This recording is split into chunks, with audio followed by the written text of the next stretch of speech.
நியாய விலை கடைகளில் நாட்டு சர்க்கரை, வெல்லம் ஆகியவற்றை விநியோகம் செய்ய நடவடிக்கை எடுக்கப்படும் வாக்குறுதி நம்பர் 68 அரசு ஊழியர்கள் மற்றும் ஆசிரியர்களுக்கு மட்டும் இல்ல, போக்குவரத்து ஊழியர்களுக்கும் பழைய ஓய்வூதிய திட்டம் செயல்படுத்தப்படும் வாக்குறுதி நம்பர் 152. இதெல்லாம் சொன்னாங்களே, செஞ்சாங்களா? இப்ப நம்ம நாமக்கல் மாவட்டத்துக்கு வருவோம். ஒரு நாளைக்கு 5 கோடி முட்டைகள் உற்பத்தி செய்யப்பட்டு உலகம் முழுவதும் ஏற்றுமதி ஆகிற இந்த நாமக்கல் மாவட்டத்தில் அந்த முட்டைகள் வீணாகாம பாதுகாப்பா வைக்க முட்டை சேமிப்பு கிடங்குகள் அமைக்கணும் அந்த கோரிக்கையும், பாக்டீரியா மற்றும் வைரலாஜிக்கல் பரிசோதனையை மேற்கொள்ள ஆராய்ச்சி மையம் அமைக்கணும்ன்ற கோரிக்கையும் பல ஆண்டுகளா இருக்கு. ஆனா அதை இதுவரைக்கும் ஆண்ட கட்சிகளும் சரி, இப்ப ஆளும் கட்சிகளும் சரி, அதை பத்தி கொஞ்சம் கூட யோசிக்கவே இல்லை.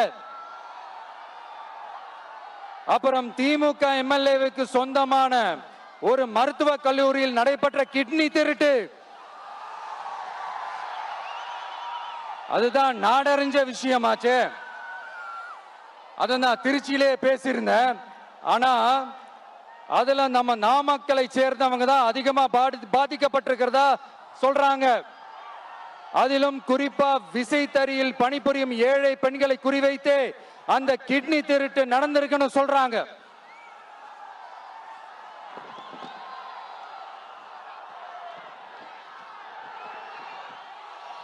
இதுல ஈடுபட்டவங்களை யாரா இருந்தாலும் நம்ம ஆட்சி அமைஞ்சதும் கடுமையாக தண்டிக்கப்படுவார்கள். இந்த கிட்னி திருட்டுக்கு ஆரம்பம் எங்க இருக்குன்னு பாத்தீங்கன்னா, கந்துவட்டி கொடுமையில இருக்கு.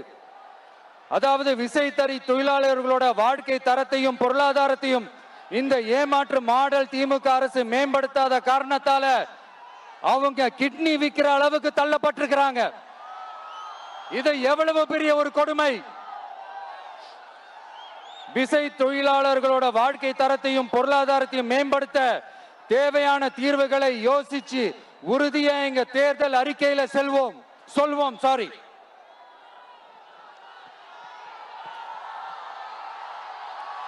நான் இந்த சுற்றுப்பயணத்துல எல்லா ஊருக்கும் போகும்போது ஒரே விஷயத்தை தான் மக்கள்